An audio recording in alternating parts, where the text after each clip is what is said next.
Tinotenda Mwari zuva ranhasi zvakare patinosangana muchirongwa chedu chokushumirana shoko raMwari masvondo ega ega. Ndini wenyu Bishop A.D. Madao, President we-AFM in Zimbabwe. Tisati tapinda mushoko raMwari, ndoda kukurudzirai kuti panguva iyo yechirwere ngatichengetedzei utano, tiite zvatinorayirwa nezvatinoudzwa, tirege kuungana nevanhu vakawanda, tigeze maoko nemvura ine sanitizer ine mushonga, tosanitizer, toisa mamask edu, tirege kuzoti Satani wauya isu tiri isu tatadza kuchengetedza utano. Ndinoda kuti tishumirane shoko raMwari nhasi kubva kutsamba yatinowana kuna Exodus chapter number 33 paverse ya 13 kusvika paverse 16. Inoti, zvino kana ndakawana nyasha pamberi penyu, chindiratidzai nzira dzenyu kuti ndikuzivei, ndiwane nyasha pamberi penyu. Rangariraiwo kuti rudzi urwu vanhu venyu. Jehovha akati, ini ndimene ndichaenda newe ndikupe zororo. Akati kwaari, kana imi mumene musingaendi neni, regai henyu kundibvisa pano. Nokuti zvichazikanwa seiko kundakawana nyasha pamberi penyu ini navanhu venyu, hakuzi kuti muende nesu tigova vakasiyana isu navanhu venyu pakati pavamwe vanhu vose vari panyika dzose here. Nyaya yandoda kutaura pamusoro payo, ndaipa musoro wenyaya unoti nyasha dzinosiyanisa, nyasha dzinokuisa panzvimbo yako wega. Nyasha dzinosiyanisa inyasha dzinokuisa parutivi rwako wega. Nyasha dzinosiyanisa inyasha dzinokuisa palevel yako wega. Nyasha idzodzi kana dzikakuwana dzinokuisa paleague yako wega, dzinokusiyanisa navamwe vanhu. Pano tasangana na Moses achinyengetera kuna Mwari. Unoti, Baba, kana ndawana nyasha pamberi penyu, ndizivisei nzira dzenyu, imi mumene mufambe nesu, tigoramba tichiwana nyasha kwamuri Mwari, tigotsaukana, tigosiyana navamwe vanhu, tigosiyana namamwe marudzi ari pasi penyika pano. Ndiri kutaura nezvenyasha dzinosiyanisa. Pane zvinhu zvakawanda zvinosiyanisa vanhu mukurarama kwedu pamazuva ano. Tinosiyaniswa nelevel yechikoro, tinosiyaniswa nebackground, tinosiyaniswa nenzvimbo dzatinogara, tinosiyaniswa nemabasa atinoshanda, dzimwe nguva nemarudzi, dzimwe nguva nemitupo. Kune vamwe vanoti kana vachienda kumabasa vanoenda vakafuratira zuva, kana vadzoka kubasa vachienda kumba vanoenda vakafuratira zuva. Kune vamwe vanoenda vakatarisa zuva, kogoita vanodzoka futi kubasa vakatarisa zuva. Zvizhinji zvinhu zvinosiyanisa vanhu muupenyu. Kune vanotenga kumupedza nhamo, kune vanotenga kubhabhasi, kune vanotenga kuzvitoro zvepamusoro, kune vanotenga kuDubai, kune vanotenga kuTurkey, kune vamwe vanotenga muno munyika. Zvakawanda zvinosiyanisa vanhu mukati mokurarama. Vamwe vanolodya, vamwe malandlords, vamwe vanofamba netsoka, vamwe vanotyaira. Zvakawanda zvinhu nosiyanisa vanhu panyika. Ndinoda kutaura pamusoro penyasha dzinosiyanisa, the grace that separates. Mwari wedu ndimwari wokusiyanisa. Kana nyasha idzo dzaburukira pamusoro pako, nyika izere varume, iwe unova murume wakasiyana na vamwe. Nyika izere madzimai, iwe unova mudzimai wakasiyana na vamwe.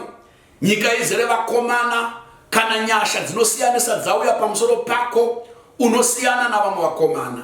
Kana panyika pazere vasikana, asikana nyasha dzinosiyanisa dzasvika, unova musikana akasiyana na vamwe. Mana mabusinessmen akawanda munyika nemabusiness akawanda. Kana nyasha idzasvika pabusiness rako, rinova business rakasiyana navamwe. Kune vana vakawanda panyika. Kana nyasha idzi dzaburuka pamusoro pako, unova mwana akasiyana navamwe vana. Kune varoora vakawanda kwavakaroorwa, asi nyasha idzi kana dzaburuka, unova muroora wakasiyana navamwe varoora. Nyika izere vakwasha, newe kwakaroora kune vakwasha, asi kana nyasha idzi dzaburukira pamusoro pako unova mukwasha wakasiyana navamwe vakwasha. Kune naamwene munyika munomu vatinoziva nekwauri ikoko una amwene vako, asi kana nyasha idzaburukira pana amwene vandiri kutaura nezvavo vanova amwene vakasiyana navamwe vana amwene. Kuna vanatezvara vakawanda vanozikanwa zvinhu zvakasiyana siyana, asi nyasha idzi dzinosiyanisa dzaburukira pamusoro pako unova a different and a separate father in law. Kune vashumiri vakawanda veivhangeri vanoparidza ivhangeri munyika ino, asi nyasha dzinosiyanisa kana dzasvika unova mushumiri wakasiyana navamwe vashumiri vanoshumira shoko raMwari. Kunyange pabasa paunoshanda unova mushandi wakasiyana navamwe vashandi, nekuti kana ukafanana navazhinji wakafanana navose unokurumidza kuripleswa pabasa ipapo. Haleluya. Kune zita randakambonzwa mumhuri medu remukoma wangu wainzi Tafanana. Kana wanzwa munhu atopiwa zita rokuti Tafanana, kune zvinhu zvinenge zvichiitika mukati memhuri zvinofananidza vanhu. Tafanana navose ana Museyamwa, tafanana navose ana Madhuwe, tafanana navose ana Soko, asi kana nyasha dzinosiyanisa dzinokuita kuti uve Soko akasiyana navamwe, uve Madhuwe akasiyana navamwe ana Madhuwe. Mubhaibheri mune nyaya yaKaini naAbel.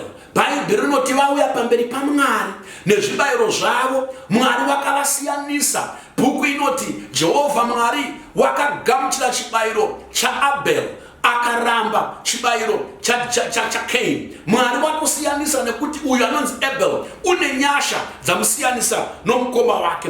Pamazuva aNoa Mwari asarudza kuparadza nyika. Bhaibheri rinoti Jehovha Mwari wakawanira Noa nyasha nemhuri yake, vazhinji vakaparara, asi Noa nemhuri yake vakararama nekuda kwenyasha dzinosiyanisa. Pamazuva ekuberekwa kwaMozisi, Mozisi unozvarwa panguva yainzi vana vose vakomana ngavaurayiwe. Pamakore iwayo muIjipita vese vana vechikomana vechiIsraeri vaiurayiwa, asi nyasha dzinosiyanisa dzakaseparata Mozisi akasurvivha akararama pakaurayiwa vamwe vana.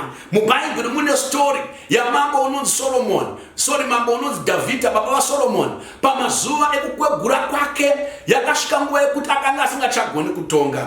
Ipapo mwanakomana wake unonzi Adonijah akanga ari first born panguva iyoyo ndiye akabva aronga kumukira baba akanozvigadza kuve mambo achitsigirwa naJoabhu wakanga ari general wearmy. Asi Bhaibheri rinoti pakutongwa Solomoni agadzwa, David asaudza Solomoni kuti Solomoni agare pachigaro.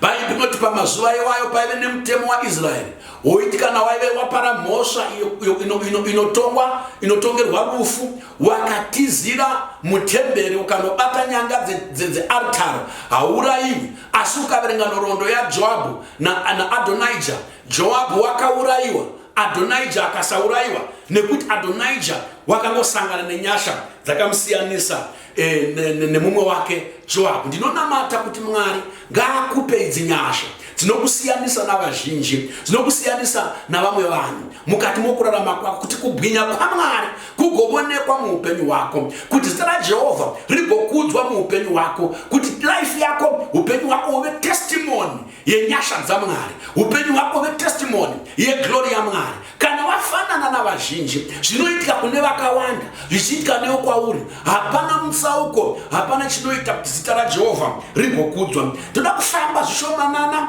nenhoroondo yavana vaIsraeri vari munyika yeIjipita. Vasvika munyika iyi pamazuva aJosefa. Bhaibheri rinoti Josefa akataura naFaro akavaisa panzvimbo inonzi Gosheni. Nyika yeGosheni yaitozikana muIjipita kuti kuGosheni inyika inogara vana vaIsraeri. Gosheni inzvimbo inogara rudzi rwaMwari. Gosheni inzvimbo inogara vanhu ava vane sungano naMwari, vanhu ava verudzi rwaAbrahama naIsaka naJakobo. Zvino yakasvika nguva yekuti Mwari wotonga Ijipita nekuda kwezvivi zvokusungurudza vana vaIsraeri. Pamazuva aMozisi, Mozisi auya nesimba raMwari achiita ainzi majudgment kana kutonga nyika iyoyo yeIjipita. Pane zvinhu zvadati tionesane panapa kubva mushoko raMwari zvinotionesa kuti Mwari unosiyanisa vake nevasiri vake. Mwari unosiyanisa vanhu. Bhaibheri rinoti iro kuna Exodus chapter number 8 verse 22 to 23, nomusi iwoyo ndichatsaura nyika yeGosheni pagere vanhu vangu, kuti ipapo mapute enhunzi arege kuvapo, kuti uzive kuti ndini Jehovha Mwari panyika dzose. Ndichaparadzanisa vanhu vangu navanhu vako. Mwari waitaura nomuromo waMozisi kuna Faro, ulo ndichatumira mapote kana swarms of flies, mapote enhunzi dzichashungurudza vanhu, dzichazara nyika yose. Asi ini Mwari wamasimba ose ndichatsaura nyika yeGosheni, ndichatsaura nyika yeGosheni pagere vanhu vangu, kuti pave nemutsauko zvigozikana kuti ndiri Jehovha Mwari unoparadzanisa vangu nevanhu vako. Jehovha Mwari ngaakuise panyika yeGosheni. Jehovha Mwari ngaakuise panyika yako wega. Jehovha Mwari ngaakupe nyasha idzi dzinokuisa panzvimbo yako wega, kurutivi rwako wega. Mwari ngaakupe nyasha idzi dzinokuisa paligi yako wega. Ukadzika nayo pana chapter 9 ya Exodus kubvira pa verse 3 kusvika pa 7, Mwari achingotaura nomuromo waMozisi unoti, tarira ruoko rwaJehovha ruchava pamusoro pezvipfuwo zvako zviri kusango, napamusoro pamabhiza, napamusoro pembongoro, napamusoro pamakamera, napamusoro pemombe, napamusoro pezvipfuwo zviduku. Hosha yakaipa kwazvo ichavapo. Jehovha ucharaura zvipfuwo zvavaIsraeri pazvipfuwo zvavaIjipita. Hapana chimwe chingafa pazvipfuwo zvose zvavaIsraeri. Zvino Jehovha akatara nguva akati, mangwana Jehovha uchaita chinhu ichi munyika ino. Fume mangwana Jehovha akaita chinhu icho. Zvipfuwo zvose zveIjipita zvikafa, asi pazvipfuwo zvavana vaIsraeri hapana zvakafa, kunyange nechimwe chete. Farao akatuma vanhu vakanoona kuti pazvipfuwo zvavaIsraeri hapana zvakafa, kunyange nechimwe chete, asi mwoyo waFaro wakava mukukutu, akasatendera vanhu kuenda. Ndiri kuramba ndichidzika nayo nyaya yekusiyanisa kunoita Mwari vanhu vake nevasiri vake. Nyasha dzinosiyanisa dzagara pamusoro pavana vaIsraeri. Tamboona paya nhunzi zhinji dzichiuya, panopota kuona hosha yaiuya, chirwere chakanga chichiuya kuzorova zvipfuwo, kuzorova mabhiza, kuzorova mombe. Asi Bhaibheri rinoti nekuda kwenyasha dzinosiyanisa murudzi rwaIsraeri panzvimbo yavaigara, hapana chipfuwo chakafa, hapana chipfuwo chakashungurudzwa, hapana chipfuwo chakaparara. Mwari wokudenga ndimwari unosiyanisa, kunyange pfuma yako yavamwe ichiparara, nekuti zvipfuwo yaive symbol of wealth, ndo pairatidza ufumi hwavo. Panoparara ufumi hwavamwe, wako ngaurege kuparara. Panokoromoka mari dzavamwe, yako ngairege kuparara. Panokoromoka mabhizinesi avamwe, rako bhizinesi ngarirege kukoromoka. Nekuda kwenyasha dzinokusiyanisa, Jehovha Mwari ngaakusiyanise. Panoparara upenyu hwavazhinji, wako urege kuparara, because of the grace that separates. Pana chapter 9 ipapo ya Exodus ukadzika nayo pana verse 24 uchienda pana 26, pane nyaya yakaitika Mwari achingosiyanisa vana vaIsraeri nevana vaIjipita. Inoti chimvura mabwe chikavapo nomoto wakavhengana nechimvura mabwe chakanyanya kwazvo, chisina kumbovapo panyika yose yeIjipita kubva pakutanga kworudzi ipapo. Chimvura mabwe chikarova zvose zvakanga zviri kusango, vanhu vezvipfuwo panyika yose yeIjipita. Chimvura mabwe chikarova miriwo yose yeminda, chikavhuna miti yose yesango. Asi munyika yeGosheni bedzi, umo makanga muna vana vaIsraeri, ndipo pakanga pasina chipfura mabwe. Mwari uri kupfurira pamberi munyika yeIjipita, achiseparata, achisiyanisa vake nevasiri vake.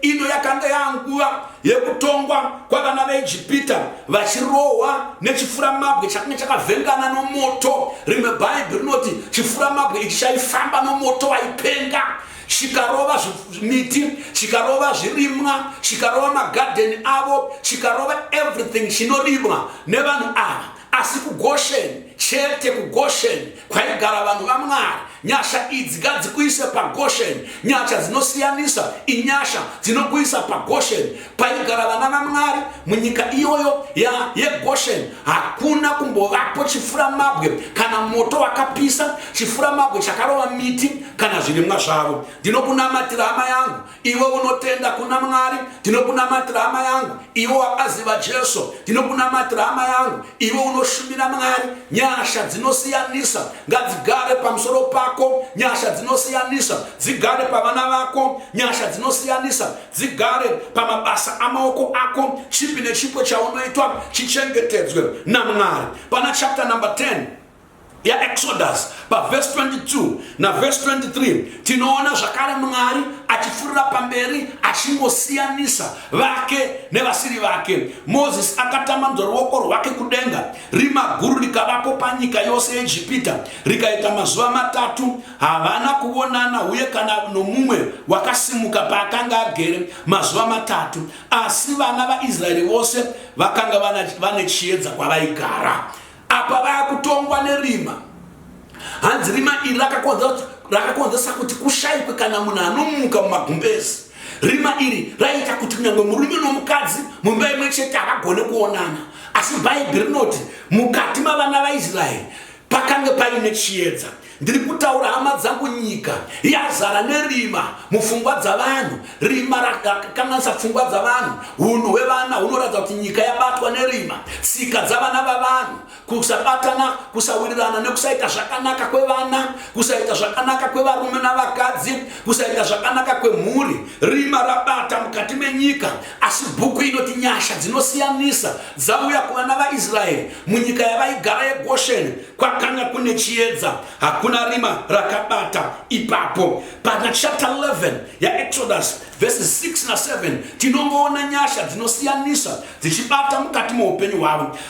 Bhaibheri rinoti panyika yose yeIjipita pachava nokuchema kukuru kwakadaro kusina kumbovapo uye kusingazombovipi zvakare.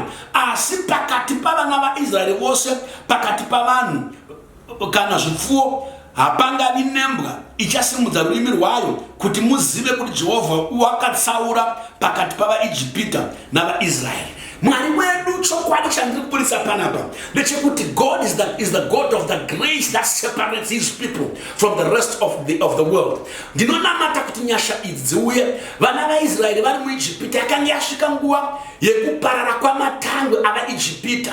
Bhaibheri rinoti kwaizofa matangwe evanhu, matangwe ezvipfuwo, matangwe ezvose. Asi Bhaibheri rinoti usiku ihwohwo hwakafa matangwe avaIjipita kunyika yaIsraeri, kunyika yeGosheni yaigara vaIsraeri. Hakuna kana nomwe wakafa, hakuna kana mariro akaitika. Kunyange munyika ino vana baba nana mai nepanguva yatiri iyo yeCovid, yenguva yechirwere, ndinokukumbirira kuna Mwari kuti vanonamata Mwari nevanoziva Jesu vakatizira kwaari, vakamuita bako routiziro, vakamuita nzvimbo yavo yokugara, ngavachengetedzwe pasi pomumvuri wamasimba ose. Mwari avasiyanise navamwe kunyange panguva iyoyi yekuparara kweikonomi dzenyika dzose pasi rose. Mwari ngaite kuti upenyu hwevanonamata Mwari huve hwakasiyana nevasinganamati. Tiri kutaura pamusoro penyasha dzinosiyanisa, the grace that separates, the grace that will put you in your own place, in your own league, and on your own side, the grace that will put you at your own level. Nyasha idzo dzingadziuye kwauri. Ukaverenga shoko raMwari kuna Samueri wokutanga chapter number 10, kune murume unonzi Sauro. Bhaibheri rinoti wakanga asarudzwa naMwari kuti ave mambo. Ipapo ndobva azodzwa na Samueri muprofita zuva rekuti achigadzwa kuve mambo. Bhuku inoti iyo akatiza akanohwanda. Pavakamuwana vakumumisa pakati pamwe vanhu. Ndoda kungoverenga mashoko ari pana chapter 10 verse 23 na 24. Anoti iwo ipapo vakamhanya vakanomutora. Zvino wakati amira pakati pavanhu akapfuura vanhu vose pakureba, kubva pamapfudzi ake kusvika kumusoro wake. Samueri akati kuvanhu vose, tarirai muone uyu wakatsaurwa naJehovha, kuti hakuna wakafana naye pakati pavanhu vose. Vanhu vose vakadanidzira vachiti, mambo ngaararame.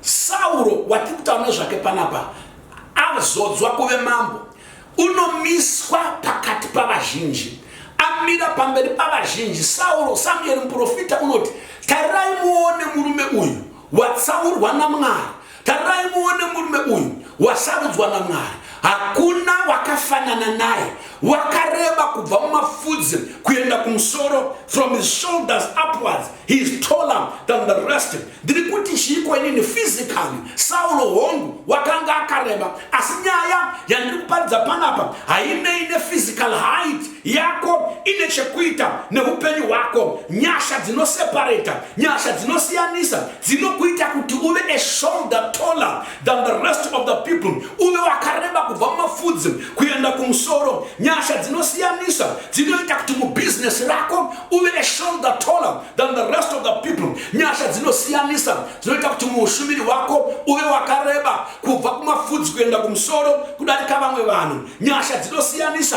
kunyangwe kuchikoro kwaunofunda unova mwana anoperforma kudarika vazhinji pamastudies ako, pafield yaunopesua, pabasa raunoshanda nezvaunobata, whether uri muimbi, whether uri mutambi wenhabvu, whatever chaunoita, uri murimi, uri mutungamiriri. Nyasha dzinosiyanisa dzinokuita kuti ufanane naSaulo uve a shoulder taller than the rest.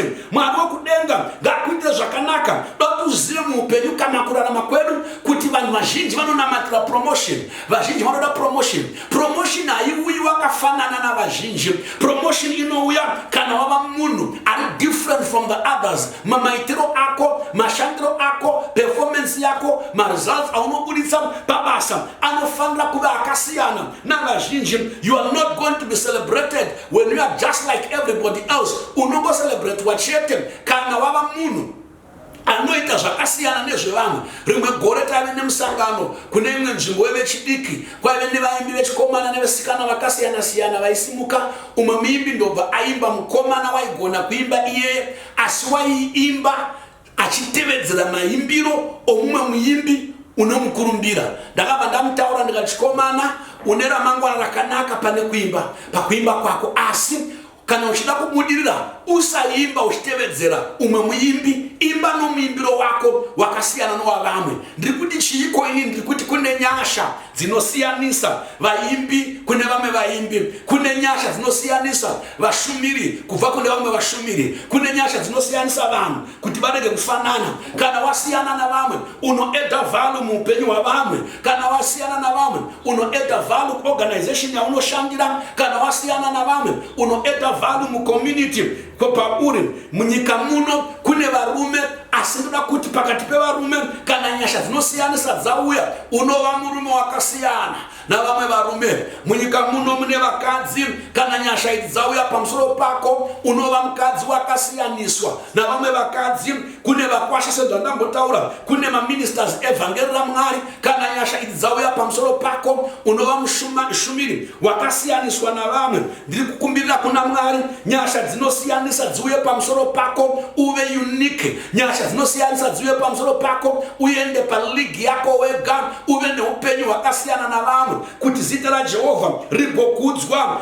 Kunyasha idzodzi ndo kuno kusimudzwa kwako, munyasha idzodzi ndo kuno kubudira kwako. Kuna Vakorintho wokutanga chapter 15 verse 10, Paul unoti iye ndiri zvandiri nekuda kwenyasha dzaMwari, nekuda kwenyasha idzodzi, kunyange ndaive ndiri mudiki kuvaapostoli vose, ndisingakodzeri, ndisingafaniri, asi nyasha dzaJehovha hadzina kushayiwa basa muupenyu hwangu. Ndakashumira kudarika vose, ndikaita basa rakakura kudarika ravamwe, ndisiri ini ndega, asi inyasha dzaMwari dzaive neni. Nyasha idzodzi dzinokuita kuti uite outstanding, uve different, uve munhu ari pademand, uve munhu anodiwa. Nyasha idzo dzinoita kuti uve munhu anokonzeresa, munhu ane impact mukati mefield yauri. John 1 verse 16 na 17 inoti nyasha dzakauya nokuda kwaJesu, nokuda kwake Jesu uyu takawana nyasha pamusoro penyasha. Vana baba nana mai, vakomana nevasikana,